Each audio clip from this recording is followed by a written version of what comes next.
So welcome everyone to our second meeting.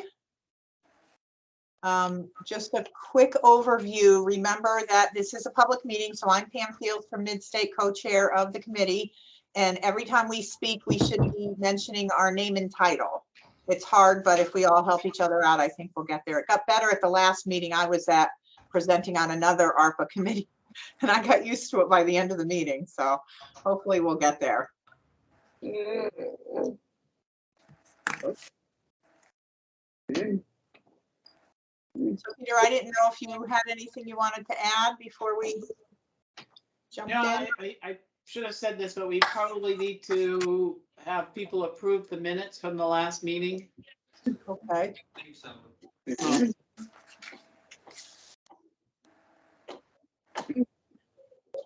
Let me, oops.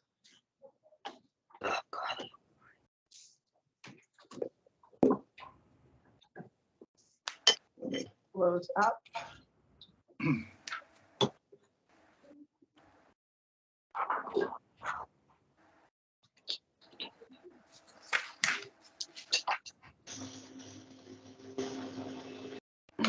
All right.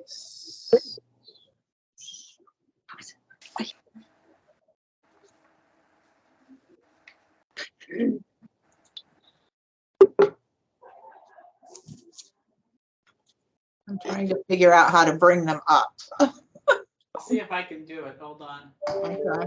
It's always a challenge with these new.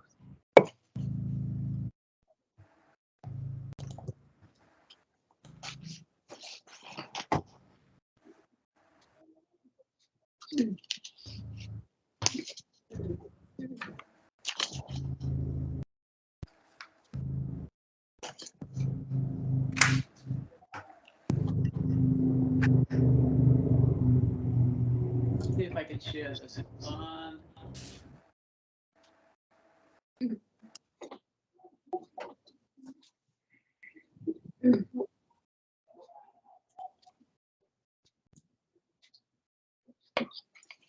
Perfect. People see that. Can I help with it? Everybody see that? Yep.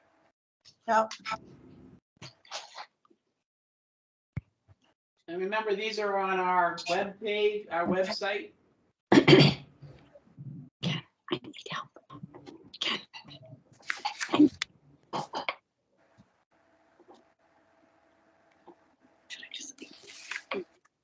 Just a reminder, if everybody could try to keep themselves muted unless they're speaking, that would be great.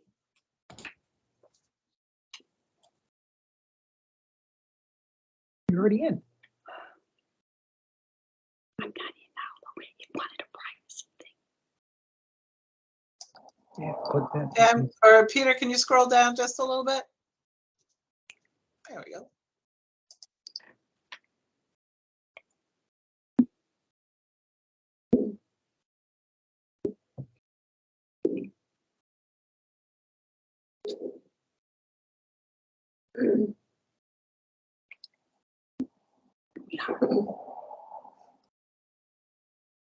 Did you put my name?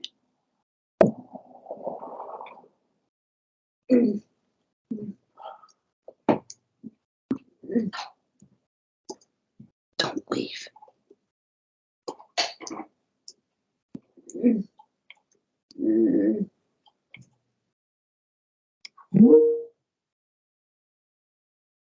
All right, does anybody have any additions?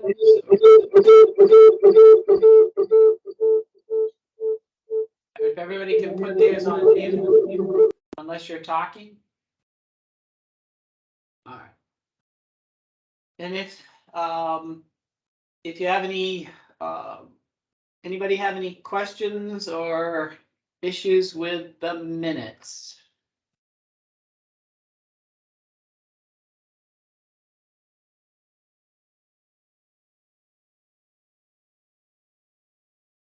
Not hearing any. Does everybody? I guess we should vote. That everybody agrees for the minutes. All those say aye or raise your hand, whatever. Aye. Aye. Aye. Aye. All right, I'm not hearing any dissent, so minutes are approved. I'll stop presenting and go back to you, Pam. Okay, our next agenda item is a presentation on remote supports. So I put together a presentation, and this is the first one I've done generically because we offer our own remote support system. So I tried to detangle that and just do a general overview. So hopefully that will present that way for everyone. And if not, I apologize ahead of time. But I think I'm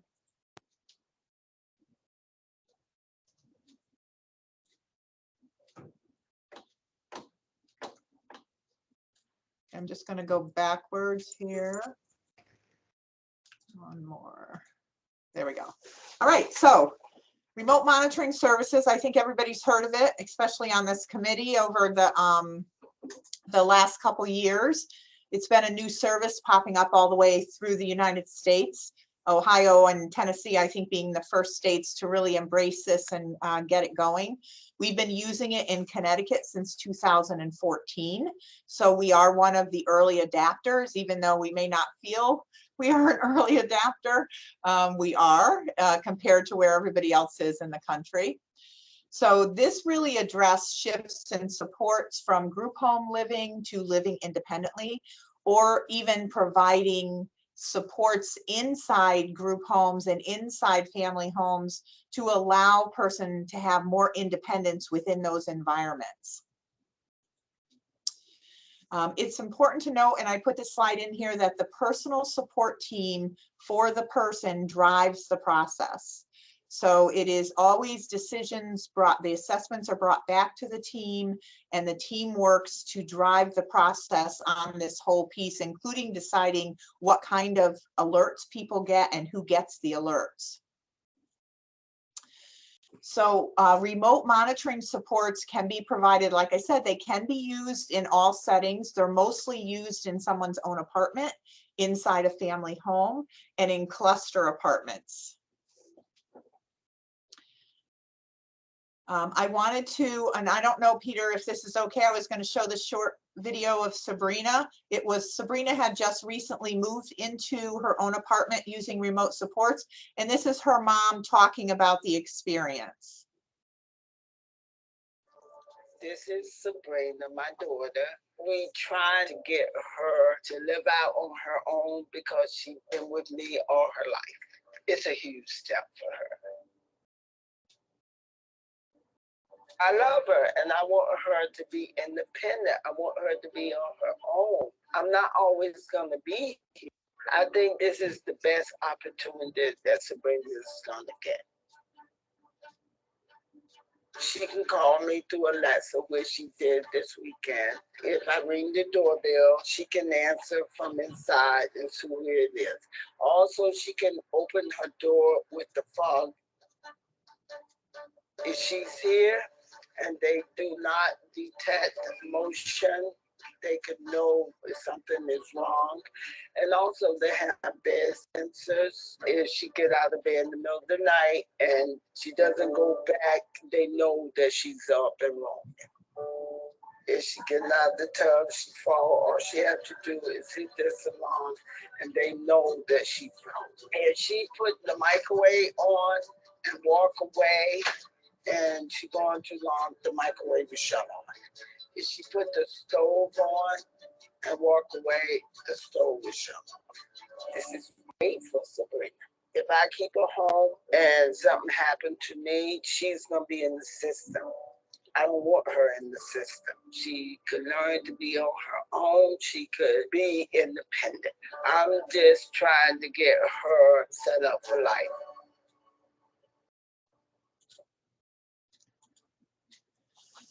So that was quite an experience. When Mom and Sabrina decided she was going to move out, it took them a long time to even allow her in that space because they were so very attached. So it was a great move watching them through the process.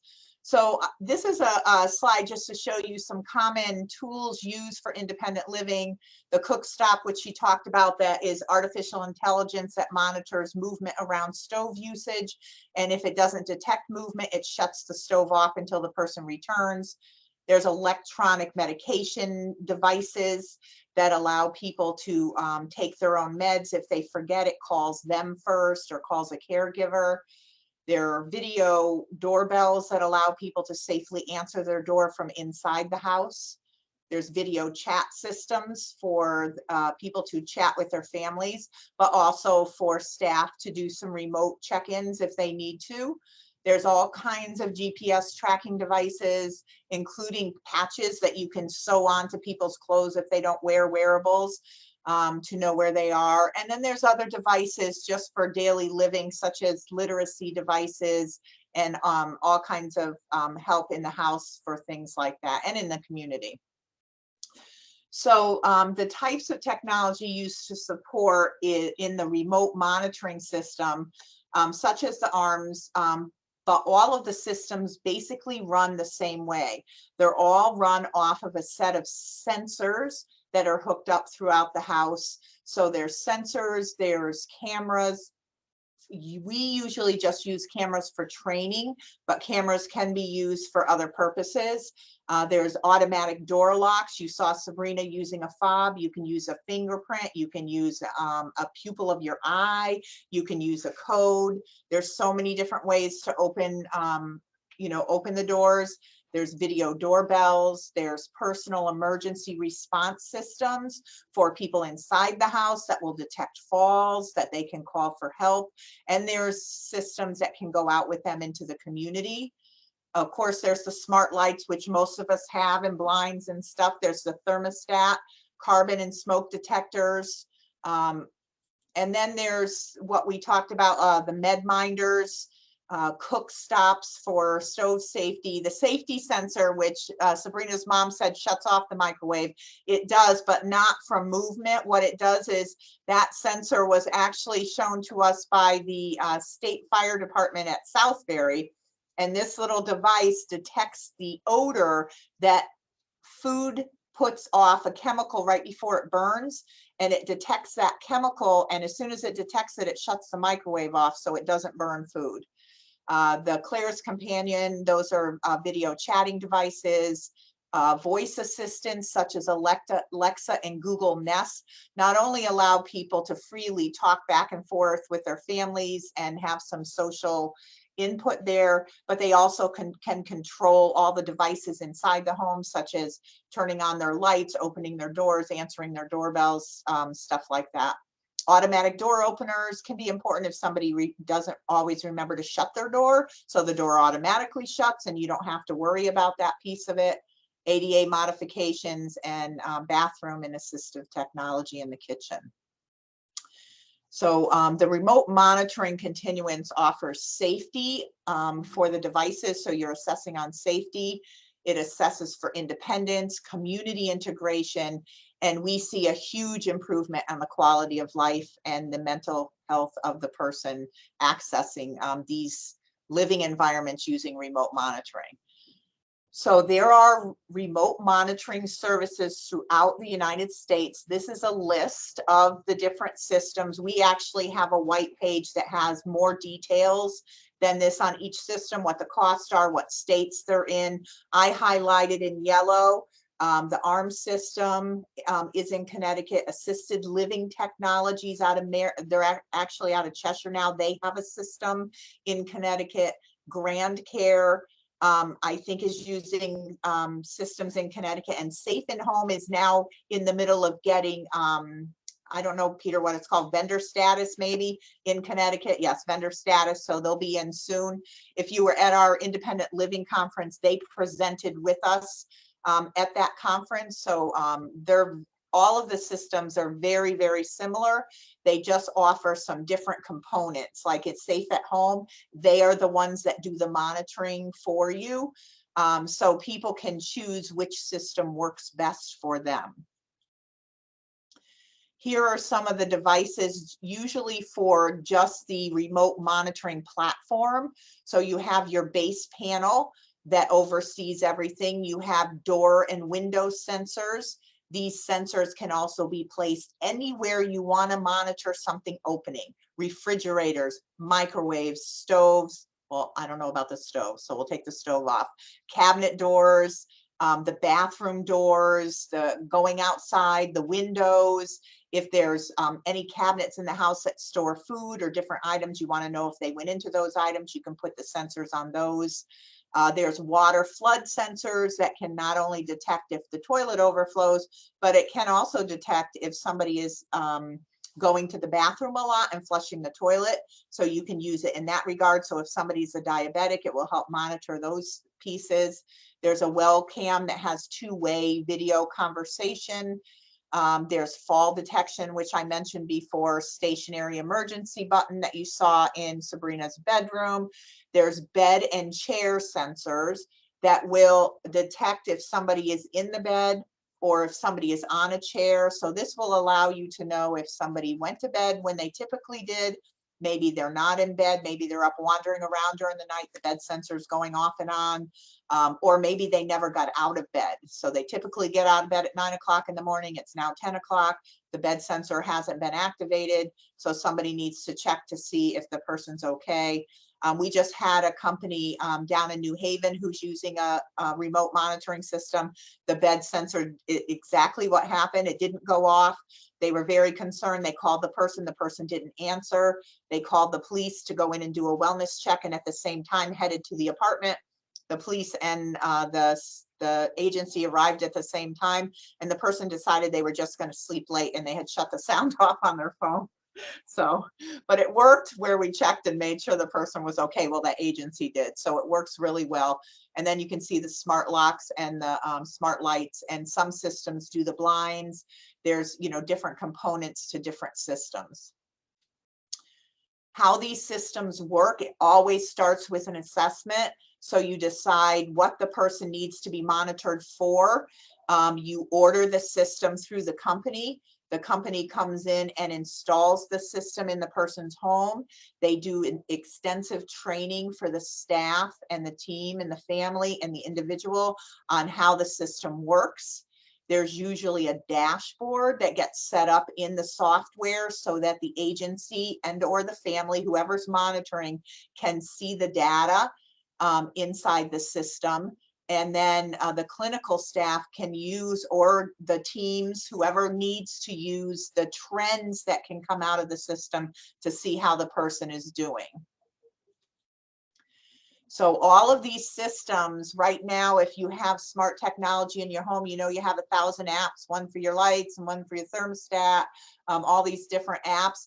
These systems, for all the stuff that falls under the wellness system or the remote monitoring system or the grand system, whichever system you're using, all falls under one platform. So you just have one entry point to see all of that movement. And it usually is a lot easier. You will have some add-ins, and we can talk about that onto the system, but most of the systems provide one platform. And if you're an agency and you're doing 10 or 20 people living independently, you can see all of them at one glance in that one platform. So you can see them separately and all that detailed information. You can see a quick glance at them and see how they're doing overall. So this is one of the routines and trending analysis. Most of the systems operate on artificial intelligence, so they learn people's movements and their typical habits. And then when a person starts to react outside of their typical habits, the system starts to identify that. So in this particular case, you can see that the person is sleeping or laying in bed a lot longer than they typically do, that they're having a lot of visits to the kitchen, and that they're going in and out of the house a lot more often. So those type of things would trigger the supervisor the next morning, if they're seeing that report, to check in with the staff or to go over to the home to find out what's going on with the person. Are they a little depressed and sleeping? Or did they just decide to have a mental health day for themselves and lay in bed and watch TV? You know, it could be anything, but those are the pieces that you're going to check for. And you can see at one glance, this particular program shows it in color, but most of the programs give you really quick glances so that you can see right away whether a person is doing okay or not okay. We had one situation where one of the sensors was continually left on, so it was continually engaged, and it's because the person was never closing their bedroom door. They now lived in their own apartment, nobody else is living there. They didn't need to close the bedroom door, so the sensor doesn't even actually need to be on that door because they just leave the door open. They don't have anybody else in their house to close the door for. Okay, now it's not going to go to the next one. There we go. So I think the other thing I wanted to really reiterate to everyone or let people know is there is no one solution for all. So with remote monitoring, it is not a plug and play. People think it's an answer to not have as much services and supports. You may not have somebody on site at all time, which let me tell you, the individuals absolutely love not having people in their apartment 24/7. But there is a lot of monitoring and checking that go with these systems. Each system has to be individualized, like I said, with the assessment. The remote monitoring has to be continually monitored by the staff who are receiving the alerts. And then you need management to be monitoring to make sure those alerts were responded to. So you have to be monitoring to make sure your system is working and that it's going correctly. You're constantly reevaluating. We change throughout our lives. We have trauma and things happy and things sad and new jobs. And so you're constantly reevaluating the supports and the sensors and the things that people need. So you can update those in the house to keep up with people's lives. You're constantly adjusting supports and technologies as people move through their stages in life. And it's very important to know that. So you put in systems where you have quality and you're watching and you're looking and you're upgrading and you're changing. Staff are not there to do for the person. That's also a big change in these environments. In the group homes, the staff did everything for people. They are there to help the person find the solution and help the person do it for themselves, not to do it for them. So that's a big learning curve for all of us, that we have to, the staffer have a different role than they've had in our traditional settings that we've had for a while. So it's really the first time people have been able to access this level of freedom, and they are loving it. We just see them so happy and moving through and interacting with the community in ways they never interacted with before, having relationships inside their apartment complexes with people that we don't even know that are waving to them and saying hi. And it's just really delightful to see them have their own lives in a way that they've never been able to have before. So I don't know. I'm hoping that gave you an overview of remote monitoring. I don't know if anybody has any additional questions or if I can bring something differently to the table.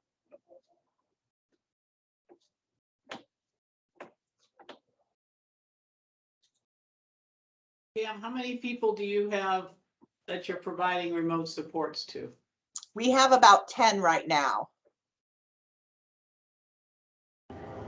Were they individual? Hi, it's Lori, parent. Were they individuals that moved out of CLAs into independent apartments, or did they come from family homes? Both. It's a mix. So some come directly from the family home and other people come from group homes. I would say probably more people are coming in from the family homes because they come in a lot faster. But we do have 3 people, I think, out of that mix that came from the group homes.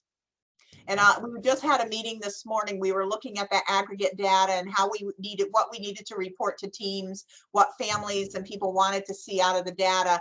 And the staff were reporting that one of the gentlemen who lived in a 24-hour setting, who moved in, he had fewer skills than a lot of the people that were living there. He has a lawn 6, I think he is.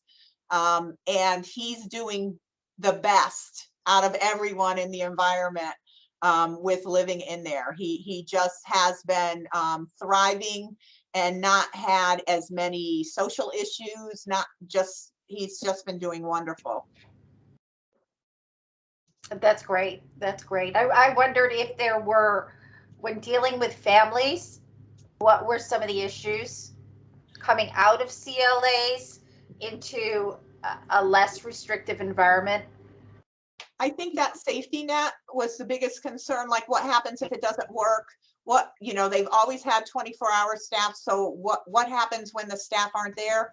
That's so important to hear all those questions that the family and the team members have, Right. and to work through a trial period to answer them all. So for the gentleman I just told you about that was so successful, we put this system in his group home. And we worked with the team to do a bunch of trials. So we had him come home from the day program with nobody home. That was the first trial. And all the other guys went out and had coffee, so they weren't home. And the manager was hiding in her car with the system on camera. So when we do the trainings, we use cameras in the common areas. So she was able to watch him engage as he came in. And she finally called him on the phone because he looked a little confused, even though we had talked about him coming home alone. She said, "How's it going?" He's like, "Nobody's here." And she says, "Yeah, how's that going?" He said, "I love it."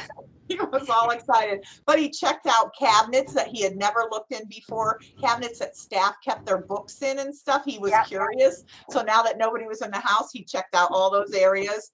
We did trials of having strangers come to the door, strangers calling, set off fire alarms. He eventually had an overnight, then he had a weekend alone. And so over a 6-month period, the team and his family made the decision, okay, he's ready. And he moved into a cluster of apartments. So he has his own apartments. There's, I think, 3 or 4 apartment buildings in there. And he's just doing wonderful. He really is. Oh, that's great. As DDS looks at the families that they want to move out of a CLA into more independent living, how do they make that determination of which consumers would be the individuals to? It's not based on lawn.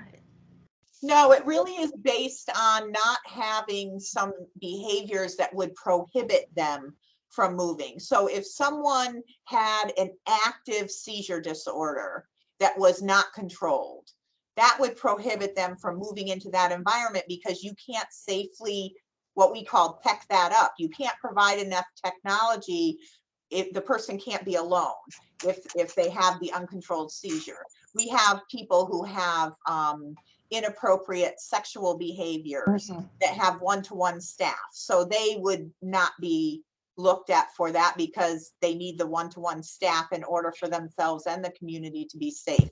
So you're looking at, and we have a list that we've learned since 2014, we've been doing this, of certain behaviors that really disqualify a person. And most of the time, or almost 100% of the time, it's because they need an immediate staff attention. So they need a staff there immediately, and that would prevent them. If they don't have that, there's always the possibility that they can live more independently. You just have to find the right mix. Okay. We had a gentleman who just wanted to be a couple hours by himself. He was losing the use of his arms. He was in a wheelchair. He lived already in his own house, but because he couldn't do things now because of his arms, like answer the phone and the door and call for help, that he couldn't stay by himself. So they put the system in place for him, automatic door openers. They connected him to voice control of his entire house. He could call for help. He could open the door. He could lock the door. He could turn on and off his lights. He could do all of it. And he was able to stay, by himself. We had another person who had severe behavioral issues. She was requiring physical takedowns twice a week. And people felt it was because of her environment, that she was with other people and it was not making her happy. So we worked closely with DDS. We did trials. She eventually had only 56 hours of staff a week. And lived in that environment for 4 years without any behaviors, any takedowns, anything until her mom passed. And now she's just really, you know, having a hard time with that whole piece. But so it really, and DDS, I have to tell you, has been wonderful with making sure everybody has had the supports they need when they need them. So as we see her starting to struggle, there hasn't been a issue with DDS saying, oh, we're not going to support the extra needs right now. Right. We actually look at building some, and I forget what the name of the hours are called. I always miss that. And Mary Pat, you may know, when they do those add-on hours to IHS. So if there's an emergency, you can access those add-on hours. So they try to make sure they build some of that into the system. Okay, great. Thank you. Thank you for the overview as well. That was very, very interesting. Thank you. Peter, did you still have a question? Peter Engelbright? Got Peter. Hi, Pam. Hi, everybody. Peter Engelbrecht from ARPA Incorporated. Just wanted to ask you about, I know that we looked at some of these services, remote services, and there were, for some of them, subscription fees, like a monthly fee. And I know that was a barrier for some people as far as they didn't have a lot of resources. So have they tried to make inroads to make better connections for affordability on those types of things? Those monthly fees are covered under the waiver. So it's not an issue. Yep, it gets covered under the waiver, and it gets put in as annualized costs. So it ends up a check off in your WebRes day. Yeah, this is Peter Mason, DDS. Yeah, Peter, that would be a cost that would be part of the person's annual authorization. Perfect. This is Lori again. Once the individual is identified, and now is it who does the assessment? Is it DDS or is there an agency that has all the technology that comes in and determines which type of technology for the individual? There's agencies throughout Connecticut that do the assessment. There's all kinds of assistive technology centers that do the assessment. There are, we have trainings where people are learning to do the assessments. And so they get trainings from Mike Murata out of New Jersey, who's an AT specialist. Okay. And they go through this course, and then they get mentored into how to do the assistive technology assessments as they're going further, what's called an ATP. It takes a long time to get that ATP because you have to do assessments to get it, to get the status. So all the agencies that we're working with have staff that they're training to become ATPs or assessment people.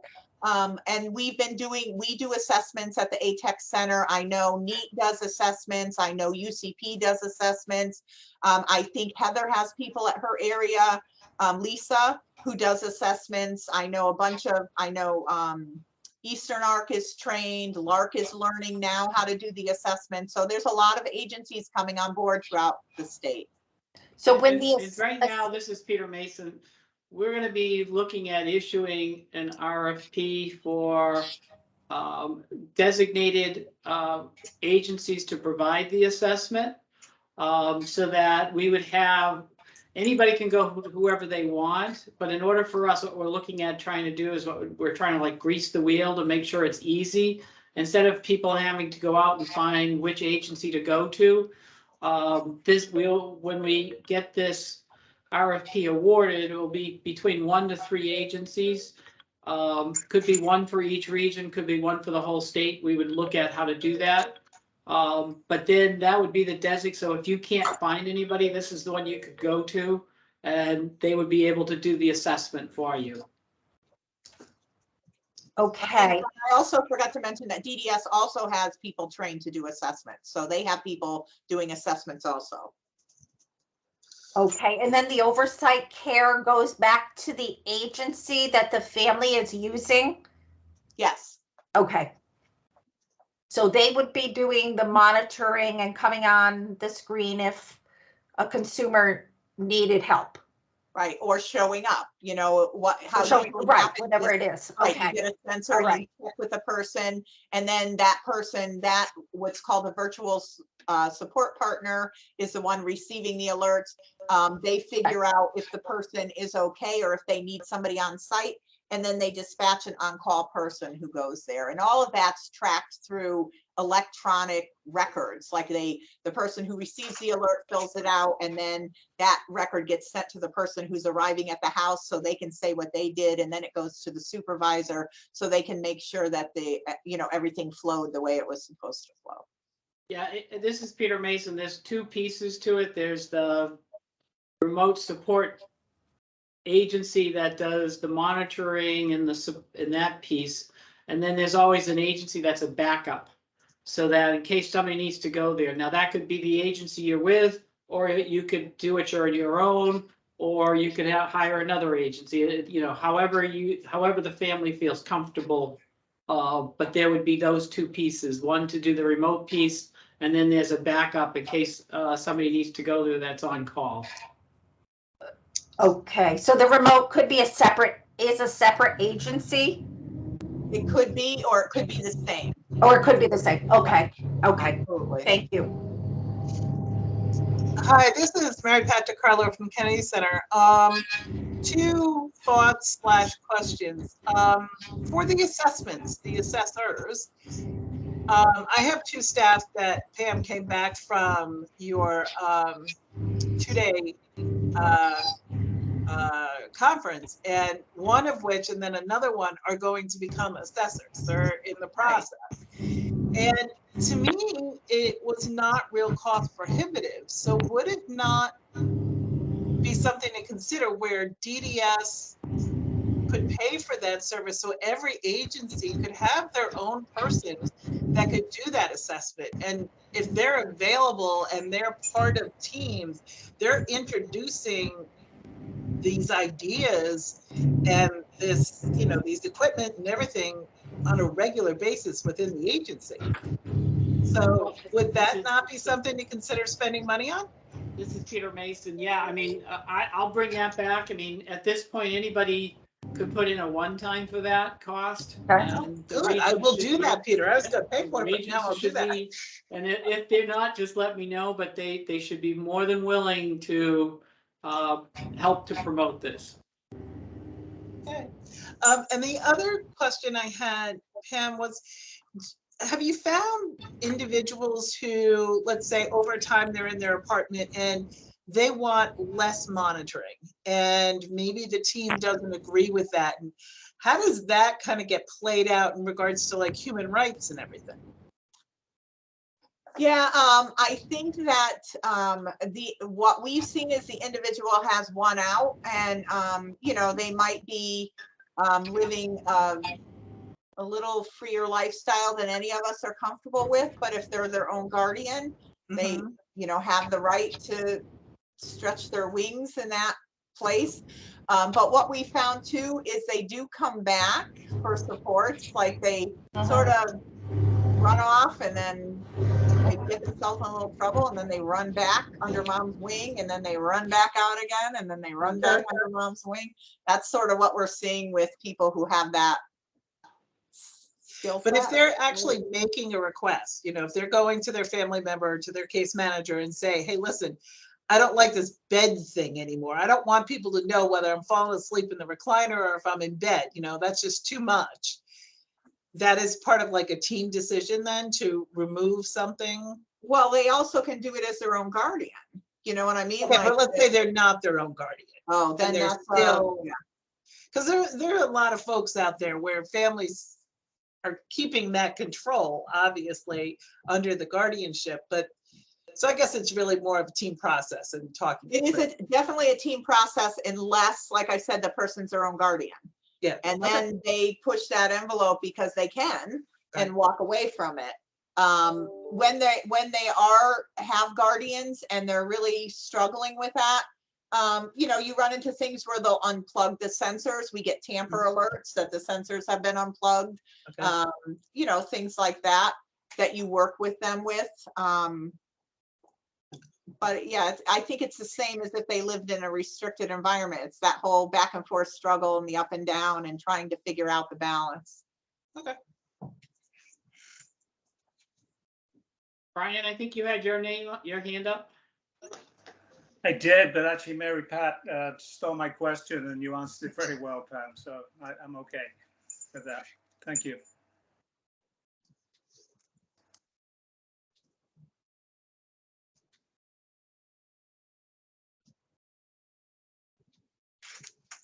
All right, if there's no more questions, we can go to the next piece on our list. Number 4, which is a discussion from committee members, all of us. This is Pam Fields from Midstate. I keep forgetting to say it. Sorry, see, I'm the worst offender. Families and individuals that may interfere with moving forward. So we wanted to have that discussion. I've been reaching out to some of the committees I sit on with ARC execs, and we've talked about it at a bunch of different committees that I've been on. I think Heather with the group in New Haven, we talked about it a little bit. And I'll jump in. This is Peter Mason. I'll jump in. We want to kind of keep this on the agenda because I know a lot of this is slanted towards the providers, so that we want to make sure that there's a place for the families to have an issue, think of an issue, and bring that forward for us to discuss, instead of it getting, overwhelmed by all the pieces of by the private sector. And so, if you have anything now, but we'd also, if you don't, just keep thinking about stuff that will be, that we're going to run into. And, I'd rather run into that now and discuss now to see what we could do. Realizing we know money's always the main factor and stuff. But, what are the other pieces that we can actually look at outside of the money piece that could help assist families in terms of looking at alternative residential settings? Hi, it's Lori, parent. So we're looking at factors that would interfere with individuals who are moving out of the CLA to their own apartment. Well, not necessarily. I mean, because and there's two pieces to this. We're going to be looking at the incentives of moving people out of a congregate setting, and our goal is that as more people move out into these alternative settings, there's less. They'll be freeing up some money that other individuals will be able to use. Now, some of those will want to go into a group home and will need that kind of support level, but not all of them. And so if you're coming out of a house, you're coming from the home, what are those issues that you're going to come into play that we may need to address now to make sure that we're going to utilize whatever money we free up to provide supports to as many people as possible? Well, I think that parents are used to, they're used to a human overseeing their child. So there is the fear. There's a great deal of fear, especially with individuals coming out of a CLA, moving to an apartment. They're used to having a human being there for their child. And they're fearful. They're fearful of technology, failure of technology, unknown changes. I think a lot has to do with how it's presented to the families, so that they can see the positives. And there's inconsistencies. There's if individuals are being served by agencies, sometimes the agencies are not on board with that agenda. There's case managers that are not fully up to speed on the technology, and they're putting their opinion forward too. So there's just that fear factor that any parent feels with the situation without that oversight. And then to complicate it, if they're talking to their case manager or agencies or things like that, and our generation I'm not that old, but our generation is a little bit more fearful of technology. You know, we're not 25, 30-year-olds. We're just learning it, you know. And now we're being asked to trust the system and trust technology with our child. Yeah. Now, this is Peter Mason, and I just want to make sure that people understand that remote supports is usually matched with individualized home support hours. So it's not like that's all they're getting.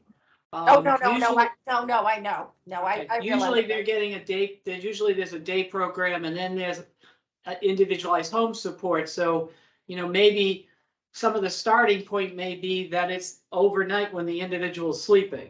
And so then there's staff around other than that. I mean, so there's ways of, and you heard Pam, how you can accommodate the different pieces to help ease the mind of everybody.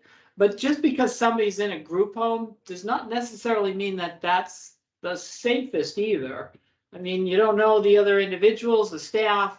Most of the time it is, but things can happen in the group home as well as in an apartment. And so how do we work through that issue of risk? Because it's a risk, and it's one of the things that we hear constantly. It's the fear factor of what's going to happen, and we need to figure out how to ease people's mind. We're not looking at trying to put people in unhealthy and unsafe places. We're trying to figure out how do we maximize the staff that we have, because there is a staffing crisis, make sure that we're maintaining the health and safety of individuals as well, and with the overriding thing of how much to give them as much independence as they can handle. Pam, you're on mute. Sorry, Lori, if I can jump in, this is Pam Fields. I just wanted to say that the most important part of this whole process is to sit down with the individual, the family, and the team and talk about every single one of those concerns. Every single one of them, they have to be on the table. And then we have to work through them.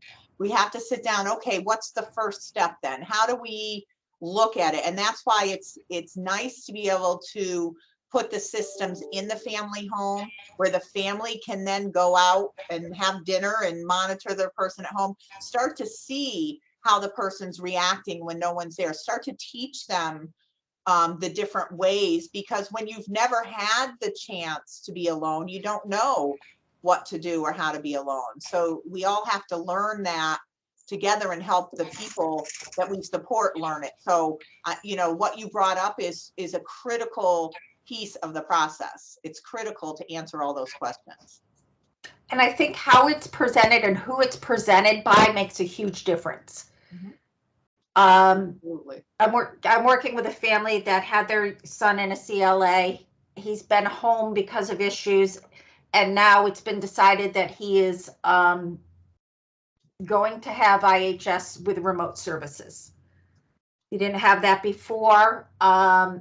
The parents were beside themselves, with worry. And we had a meeting with Amy Blazowski, and she was great.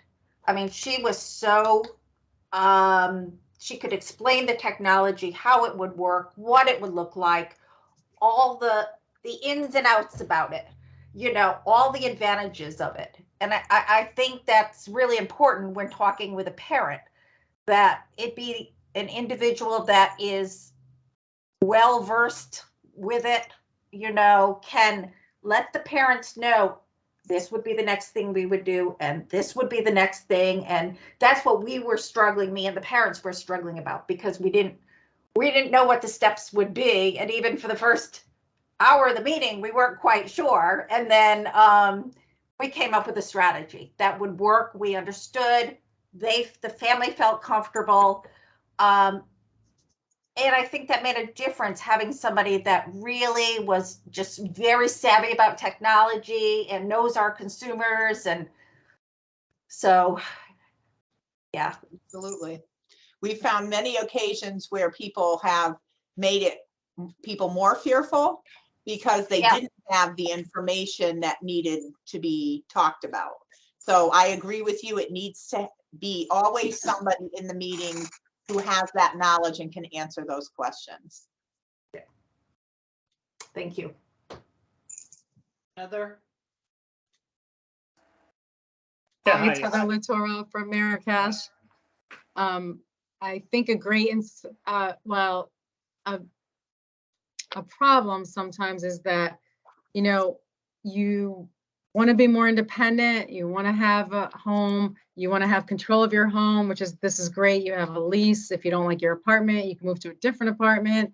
You know, you have the power to really make a ton of choices. The problem, and what I think some parents, obviously, and I get a little nervous about, is if a person doesn't have a way to afford a home, that's a problem. So I know, I just heard this morning, actually, in a public policy meeting, that the Department of Housing has some money, and it would be great if we could grab some RAP certificates for this particular program. So that way we know, and a parent will know, hey, your son or daughter is you know, moving out of your home or moving out of a group home, and they now have a RAP certificate for their life where they can live where they want and have safe, affordable housing, which is not a guarantee when you move out of a group home typically. So I think we should work with the Department of Housing and see if we could get some RAP certificates for at least this. I mean, for everyone, it would be great, but at least for this project, so we could make some headway. Yeah, that's a very, very good point. I thought of that earlier too. When a consumer moves out, he's paying X amount with 5 people, you know, and now he's responsible for the rent. And this is Peter Mason, we have worked with the Department of Housing in terms of RAPs, and we'll continue that. Just so that you know, Laurie, we have rent subsidy, which isn't as good as the RAPs, but that is available, that then helps to subsidize the rent for the individual. So Yes, yes, I am aware of that. So we have that as well. But we're looking at how we can do that with the RAPs as well. Great. Brian?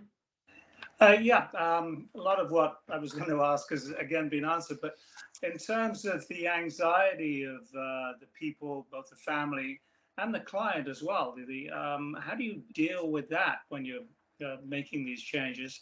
And second part of that is, do you as professionals know of I know there's probably no such thing, but a typical client where this works better for than some of your other clients? So this is Pam Fields from Midstate. So I think it's very, very individualized, and we've seen it work for a lot of different types of people with a lot of different types of issues. So it's hard to say it would work better for one type of person and not better for another, because we've seen it work for so many throughout that process. But I think it's key that everybody not move forward without the comfort level in each stage. So there needs to be trials. There needs to be safe trials in a safe environment when somebody's not used to living alone, so that everybody can see how the person's going to respond and where they're going, and that you put in some extra supports right in the beginning when they move into that house, not for a long period of time, but you have extra supports there just to make sure that that the safety net is still there, and you slowly back away. So I think it's critical for the families and the individuals to know that it's not that you say, okay, you're going into independent living with remote supports, boom, you're in there and you're off on your own. It has to follow a process. Everybody has to feel comfortable going forward, because if you leave those questions unanswered, if you leave those concerns unaddressed, it's going to fail. You need to make sure that it's successful. So because when you test those concerns, Brian and Lori, when you test them, you may find another device is needed. You may find that what my staff say they find is the remote monitoring systems actually tell you when they need staff and when they don't. They start to tell you, because we had it set up when they first moved in and said, okay, we think they need staff here and here and here. Well, once they're living under the system, then Kat would say, okay, we need to move the staff because they don't need staff right here. They definitely need staff over here. They're struggling over here with this. We have a lot of alerts going off. We're sending staff in. So you move the staff over to that block of time and then it works. So, you know, you really have to watch how the person's doing it, watch what the family's saying, everything, even hear what the staff is saying when they're in there. All of those pieces are critical to make sure it's successful. And when you do it all, it ends up being successful and everybody is just thrilled when it works. Thank you, Pam. I guess it's Brian Holmes again. The personal support team that you mentioned at the beginning of your presentation, that's important, that just stays together through this whole process. It's critical. It's critical. Thank you, Pam. And I think that DDS has created or introduced the I forgot the name of it again, the new IP, the charting the life course. Charting the life course. That also is a piece when somebody's living in the home. If that tool is used correctly, you can start off with, this is where we are with all these concerns. And we're thinking maybe we're going to get here eventually. What are the steps? And that tool helps you outline those steps along with this process to get there. So it's helping to guide the team to make the right choices and steps. And you may take 3 steps and then go back a step and say, okay, wait a minute, that was the wrong step to take. Let's try this step over here. So, but you have that safety net underneath too at that time. So the person is safe while they're exploring. It's almost like we'd want to do that for all of our kids who are teenagers and run out there and do horrible things we don't want them to do, and they don't have the safety net. I'm gonna, Carly and Kathy, I saw your hand up at one point. I don't know if you still have a question. Hang on, I was going to ask a question. What about people like Lori? Carla wants to know, what about people like her that have more needs? She's quadriplegic. So hold on, Kathy, you're getting an echo, so I don't know if there's 2 cameras going or something in your house. No, there shouldn't be. Yeah, we're hearing a bad echo. There's a bad echo, so I'm having a hard time understanding what you're asking. I have no idea why. Now, Kathy, we have 2 pictures of you guys. So we have 2 cameras showing. Okay, how do I get rid of it? How do I get rid of it? I think you have to turn off either your camera or Carly's camera. You have 2 of them on at the same time. No, it's on the same monitor.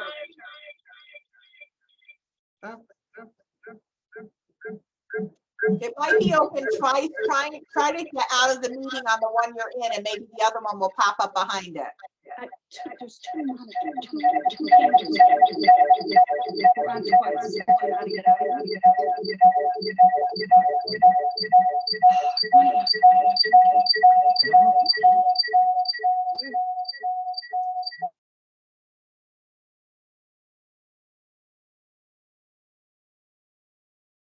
That was it, Kathy. It worked. So now you just have to unmute again.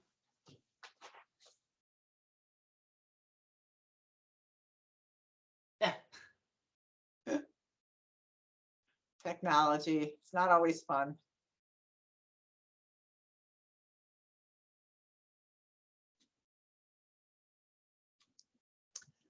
While we're waiting, can I ask a question? Hold up. Yeah, hold on for a sec. Okay. Kathy, the other thing you can do is if you could put it, you could write your question in the chat.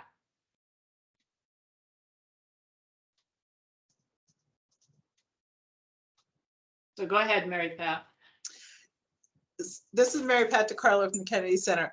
Another thought I had, Pam talked about introducing some of this technology to individuals in their family homes, and in some cases, for people that have been identified that they're going to go on this path to being more independent, introducing the some of the technology. What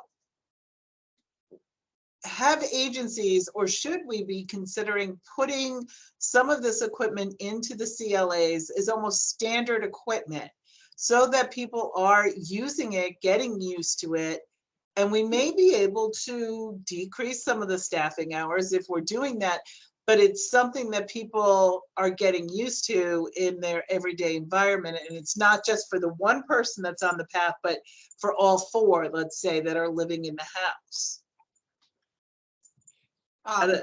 Mary Pat, this is Pam from Mid-State. I think that it got, well, it's being addressed a little bit by some agencies under that new NOO that just came out for group homes and CLAs, and I think IHS was in there. I missed the IHS one, unfortunately. So we purchased some of these systems for a couple of our homes through that NOO in order to put them in and start to do those trials for independence. We identified them, and then those systems will be in the house for the future. So I don't know, Heather, did you do that also for some of your homes, or no? No.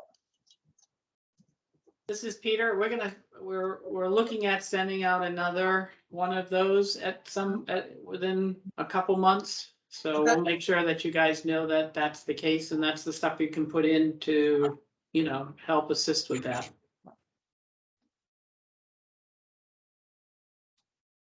And if people, if agencies want us to do a presentation on how we did the trials, just so you can have a overview of how that worked successfully, we don't mind doing that for anybody who, wanted that information.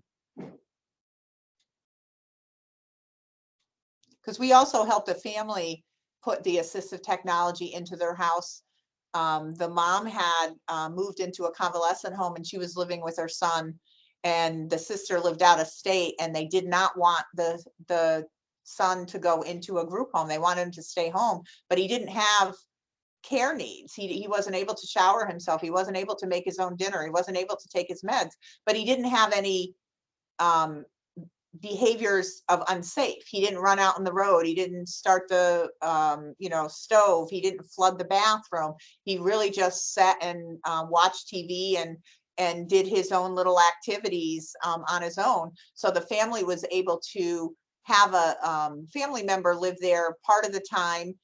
He went to the day program, and there were times where he had no staff in the house, and his sister monitored him through the remote monitoring system. And he lived that way for years until his health declined and he ended up needing more assistance. But it worked for the family, and he was able to stay in his family home, and it was just amazing. And it was very individualized for what that family needed, and nobody had access to that system except the family. So we didn't have access. We helped them. DDS helped. DDS didn't have access. Only the sister had access to the system to monitor the house. And it worked well. So it's so individualized. It really is.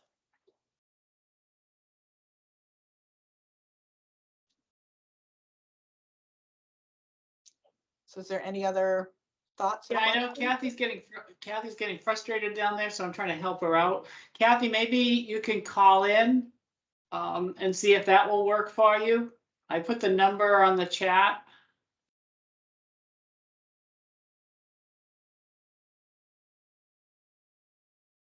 Hold on, see if we can get her to call in.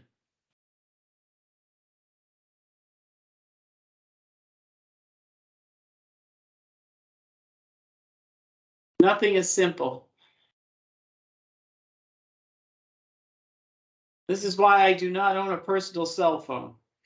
Huh.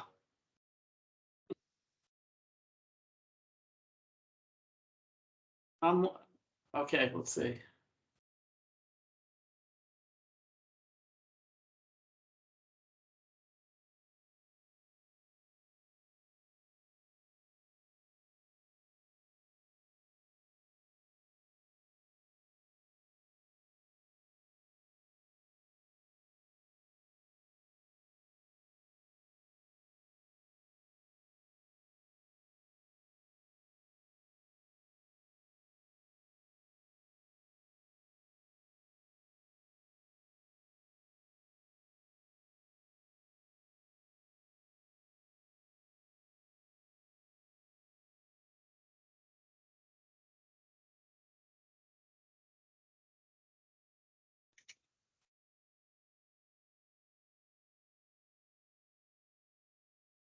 Bear with us, everybody.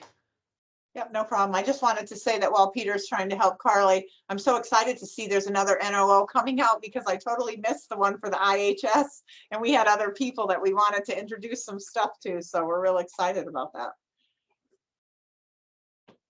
Yeah, we're trying to move forward with the RFP and then we'll go back to the NOOs. Very nice. Kathy, while you're listening, there's also the meeting ID is up on the chat.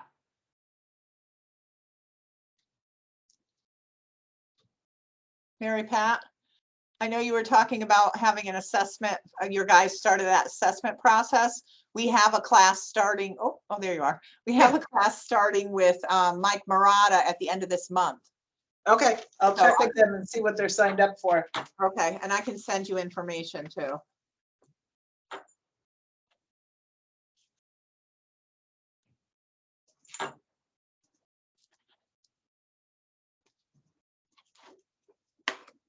So while Kathy's getting on, we'll move to the next item, but then we'll go back when she gets all hooked up. Okay. So the next item is the incentive. Wait, hold on. There's the number here.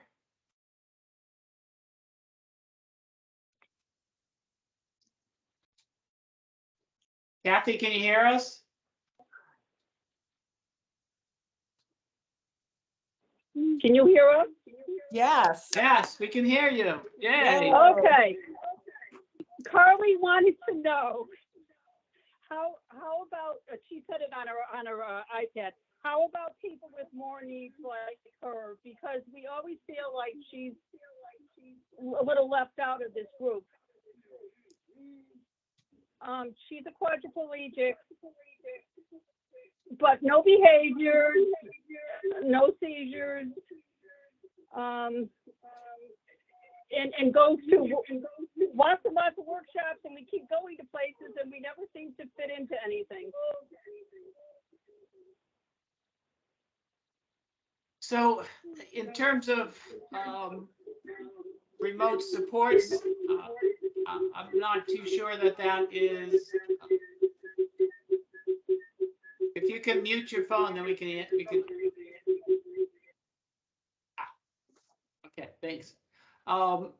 In terms of remote supports, I'll let Pam answer that. I think in terms of this initiative, as I said, there's a couple pieces to this. Is that one part of this is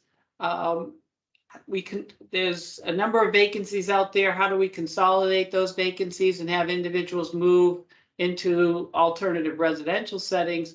And the other piece to this is providers having the option of redesigning those homes, so therefore more individuals that have more significant disabilities, either medical or behavioral, and that would then start allowing us to have more options for people like Carly's support needs. And I think also having this is Pam Fields from Midstate, having somebody with that knowledge like Amy Blaze or somebody from one of the ATEC teams who really knows smart home technology and remote monitoring, participate in your team meeting to start to help assess that direction for you and how close she can get to being as independent as possible. And I think that's the start of the process, is just sit down with people who know what goes on and start walking it and see how far you can get with it and see where it can take you. I think it's okay. I think Amy knows Carly, because Carly was on the technology committee for DDS back several years ago. But is she at the Assistive Technology Center? No, Amy Blaze works out of DDS, but I have staff at the AT Center. If you would like somebody from our team to participate, we'd be happy to. This is okay, Pam. so how do I do this? Do you go through the case manager or just set up a meeting? Either way, either way. I mean, we'd be willing to even give our house up if need be in a few years. Yeah, let's work with your team, and we'll attend your team meeting and help, give you some direction on how to go forward. Get some of the important players in your team meeting for you. Okay, and then the other thing I wanted to say is when you were talking about the move with the people that are moving into less restricted settings, the bond between friends is very important, and sometimes you need to really be careful with, you know, how close people are before you're separating them to move. Absolutely. This is Pam Fields from Midstate, and some people are choosing to move together. So, you know, it's very important, like you said, to take in all aspects of the person's life.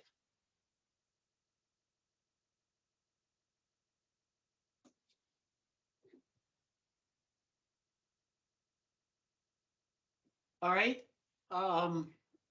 Anything else, Kathy? Nope, not right now. Thank you. Okay, great. And just keep your phone on mute until you want to say something, okay?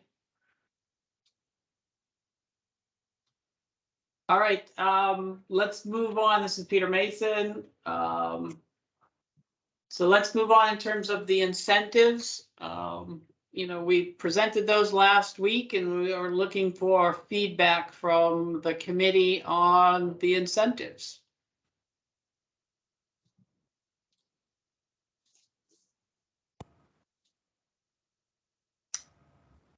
Hi, it's Lori, parent. I think that the agencies are so stretched thin right now that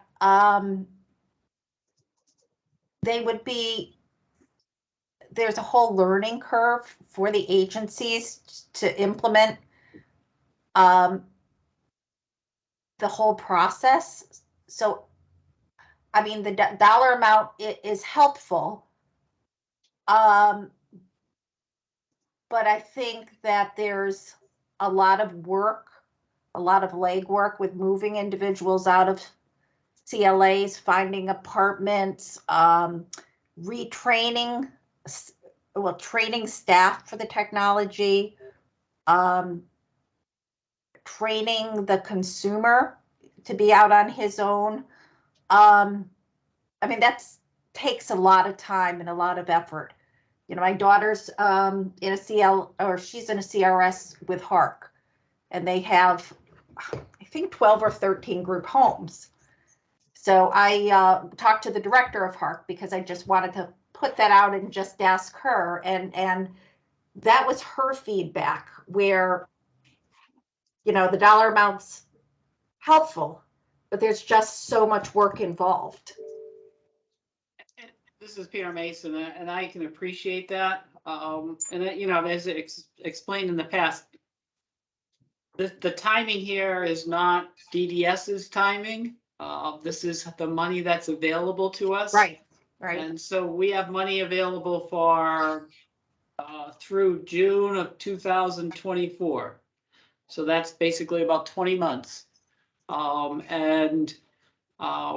know, do I wish we had more time? There may be. I mean, the department may want to continue this, but I have no guarantee of that right now. All I know is we have the money now. You know, it's sometimes you know, you don't have the luxury of waiting, and Right. Unfortunately this Right. is one of those. And Well, you know, sometimes you may have to jump in and figure out how to do it versus trying to get everything down and perfect. And by Yeah. the time that happens, it's going to be too Right. late. So, right. you And know, timing if is they- everything. And unfortunately, the timing's not great here, but there's not much we can do about that. You know, that's why we've tried to make these incentives as big as possible. Yeah. To help assist in terms of the transition. So, you know, what we'll be looking at, we just signed the consultant. Deloitte will be helping us in terms of the transition. And Okay. they'll be available, they're going to be doing some assessments, and then they'll be available for technical assistance and helping providers during this next 20 months So we've tried to use that to help to assist providers with some of the technical assistance piece of it. Yeah, that's great. And the incentive, even if Hark had 5 individuals they could move, you know, they're also receiving that incentive. So in turn, they could possibly hire somebody for a period of time to make that happen for those individuals. Yeah. So I hear you. thank you. This is Pam Fields from Midstate. Brian, you had a question, statement?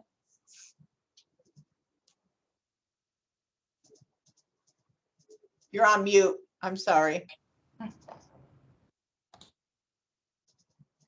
Here we go. I'm sorry, it's Brian Holmes, parent. I'm going back. I think, Laurie, I agree with what you said there, the timing. The incentives, I've got to ask the providers, is it going to push you? You might want that incentive so much that it might push you to make a wrong decision with the timing, or that's not something you feel could be a problem with this?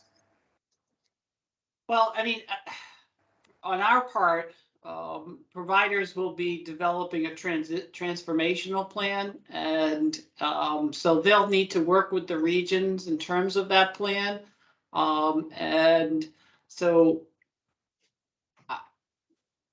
though it's possible that will happen, I believe between having the region as part of it, and most providers wouldn't be forcing somebody to do something they couldn't do anyway. So I think between that, I think, you know, we've got pretty good safeguards. I'm not saying it couldn't happen, but I don't foresee that happening at all. And this is Pam from Midstate, Brian. I think as long as we really keep reiterating around the state that it is a team-driven process, and it really has to stay that way. And you can't move faster than the team is ready. You really just can't. We've done it for a while, and it's just, it has to move together. It really does. Thank you. Heather, did you have a statement question? Sure, it's Heather from Marrakesh. And as we heard throughout this meeting, it's a very individualized process.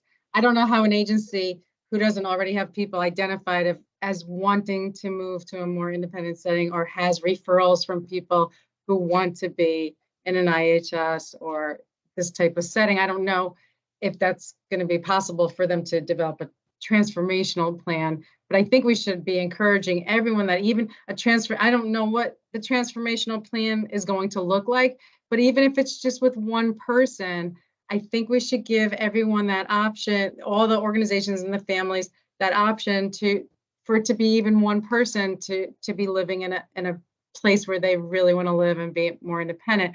And again, I'm not criticizing the transformational plan, because it might just be that, I'm not sure, but I don't want any agency to be turned off by it, thinking they only have one person out of 20 group homes that are interested, or they only have one referral.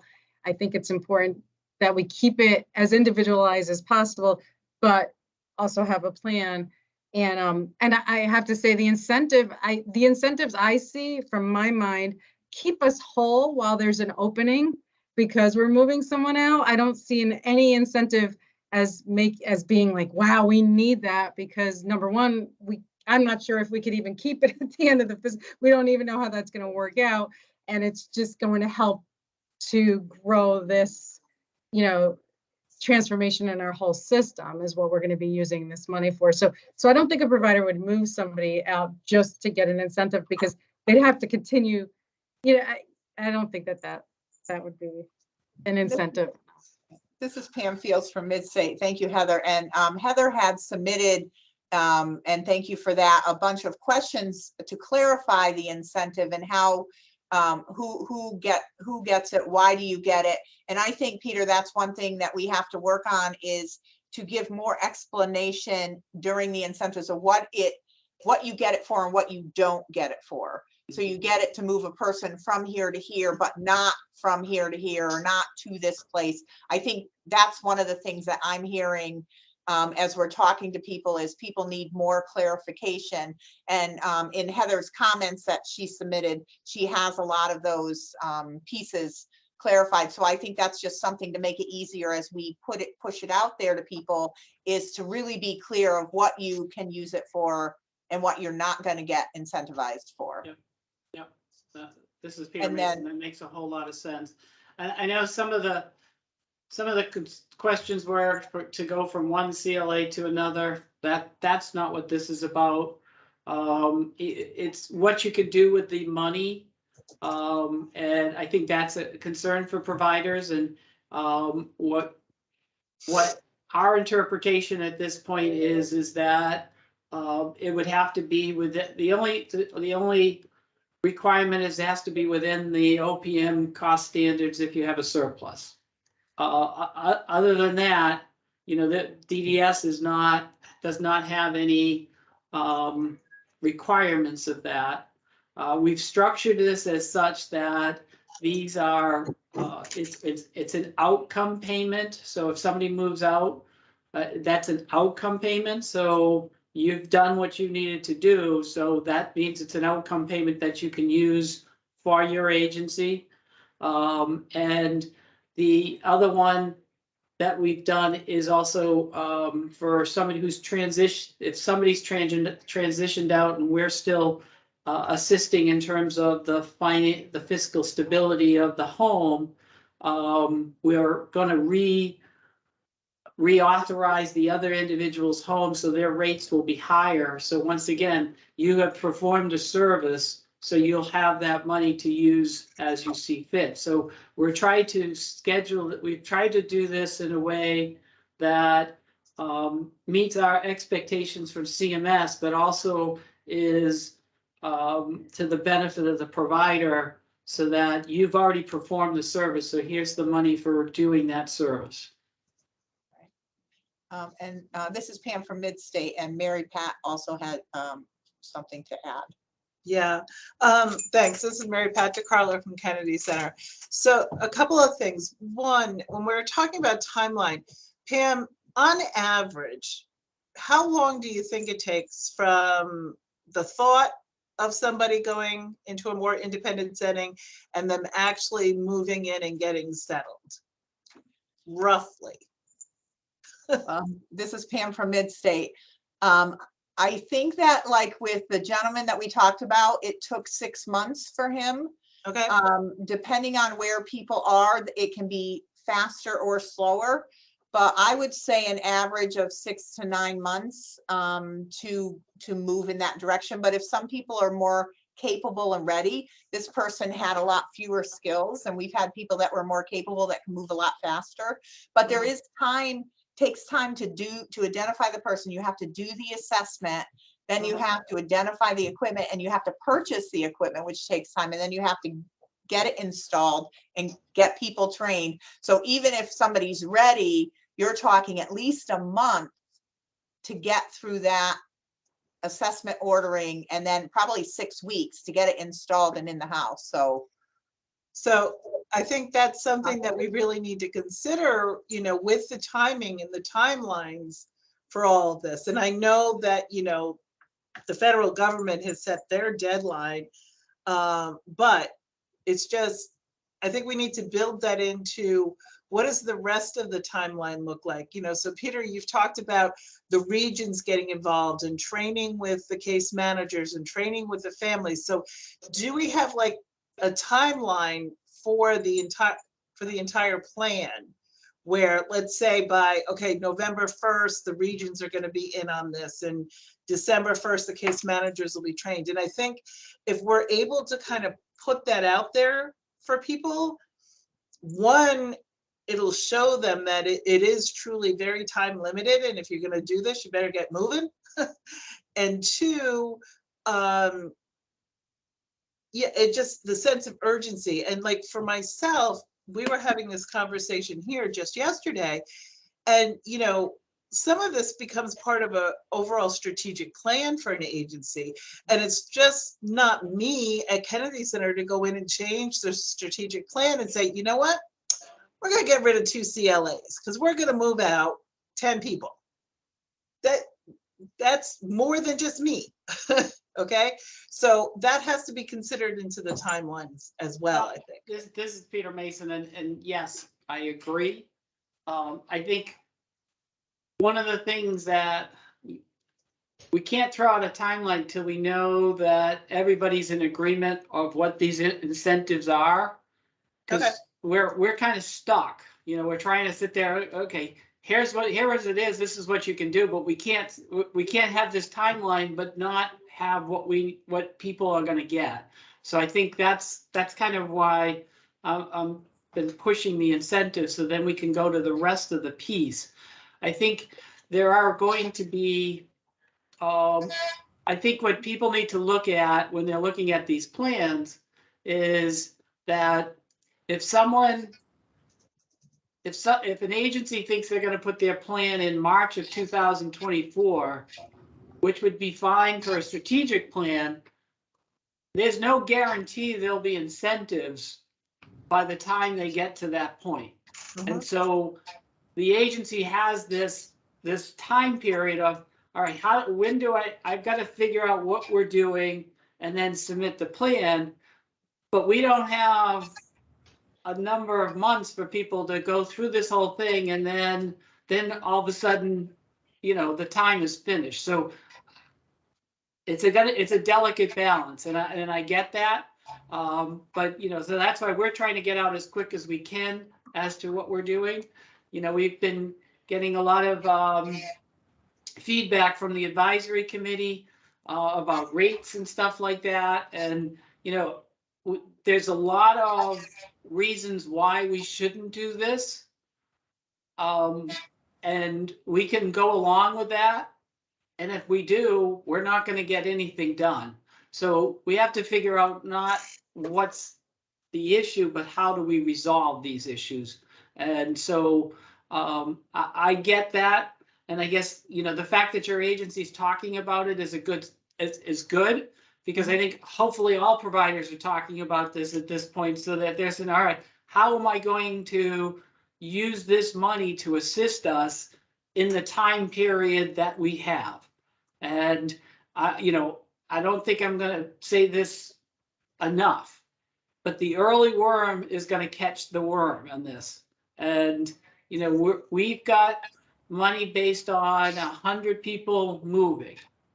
We may not hit that and everything is grand, people can do what they want, but we may get people, you know, really jumping at this, that some of that money could be used up real quick. I don't know that, but I'm just going to make sure people understand. And whether the department has additional money to put to it, I don't have that answer right now. They may not. But we're living in this time period that there's money available to assist providers. And so that's what we're trying to do. So the conversations, hopefully all the providers are having those conversations and not waiting around for DDS to come up with the perfect rate so that they can do something. Because if they're going to wait for the perfect rate, it's not going to happen that I would ever see. So I get it. You know, and so it's a delicate balance as for agencies. I think, you know, if I was still in an agency, on one hand, I'd be saying this is great. On the other hand is I can't believe they're doing this. But you know, it is what it is, I guess. Peter, are you asking, are the agencies the ones who are identifying the families within their CLA or the consumers, or does it go back onto an IP meeting where the case manager will bring it up? No, it should be driven. I mean, the provider's going to know the whole picture. So I would assume the provider's going to be looking at if they have a house that hasn't been the most beneficial for them, that we have one agency who has a house in an area that's outside of their regular place, and so they're having a hard time staffing it, and so they've identified that house is does not fit within their boundaries at this point, and they know that they can move people around. I And see. so this fits within their thing. So then they can then go talk to the people and say, this is what we want to do. This is what we're thinking of you. And that all would have to go through the teams. I see. Thank you. So, and I know we've heard issues regarding security deposits. I've talked to the deputy commissioner. We're going to try to figure out how to work through that. The rent subsidy piece, you know, that we got to look at that with the wraps. I get that. We're working through a process with DSS in terms of room and board so that providers are fiscally stable. We're working through that process. There's an issue we heard about furniture, and we're looking at our one-time policy to see if we can bump that amount of money up so that that will assist as well. So we're trying to do all these things, and that the more that we hear those issues, the more we can address them. But those are all side issues, and that's why if no one has an issue with these incentives, and if we're willing to call them interim in the meantime, we can start moving forward and start getting information out to the whole community and say, okay, this is what we've got. This is what we're going to be looking at doing. But right now we're kind of in this thing where, you know, so I haven't heard anything negative about the rates. I mean, about the incentives. And so if people are comfortable of us calling them interim, we can then proceed and move that to the advisory committee and see what we go from there. This is Pam Fields from Midstate. I'm comfortable with moving forward with the incentives.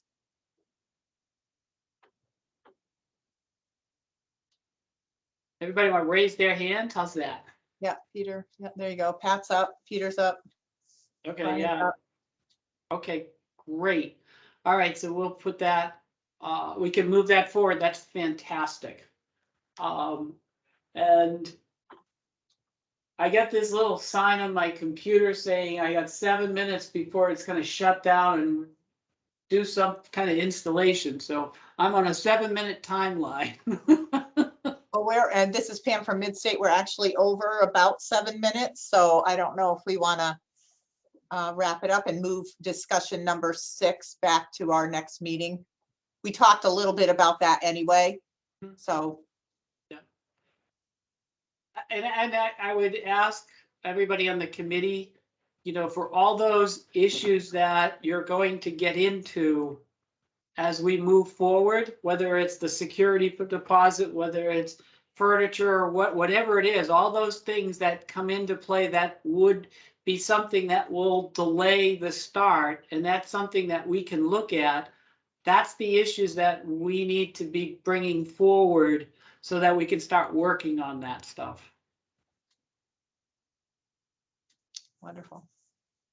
And we'll keep, if people can, this is Pam Fields from Midstate. If people, as they are committee members, as you hear concerns from families and providers, if you could email me or Peter so we could put it on our list, so we can have that ongoing list, so we can keep checking it off that we're working on it, or giving, you know, handing it over to the powers to be to work on it. So this is Peter Mason. One of the things, Pam, we can do is maybe we'll send the list to everybody that we have right now. Okay. I think what I'll try to do for the next residential meeting is to try to give a little bit more meat to all this, so that you can, all right, so this is this, and try to break it down. You know, right now it's just the incentives, but now to start getting to some of those specifics that we're talking about. And if you guys have those issues, just email either Pam or I so that I can start addressing them. And then I can bring it back to the committee, and then we can discuss those. Perfect. I'll send that out. This is Pam Fields from Midstate. I'll send that out to the entire committee.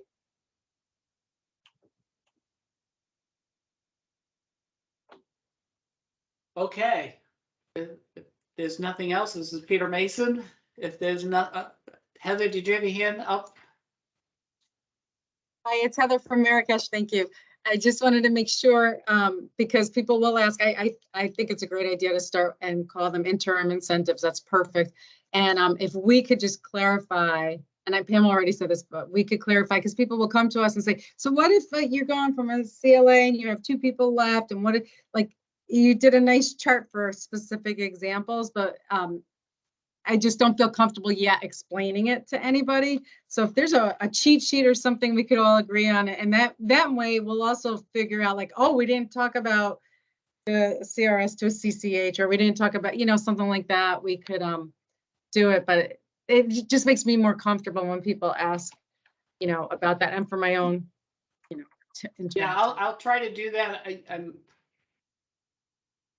I was hesitant about how much to do because I didn't want people to get buttonholed and say, well, these are the only things they're good for.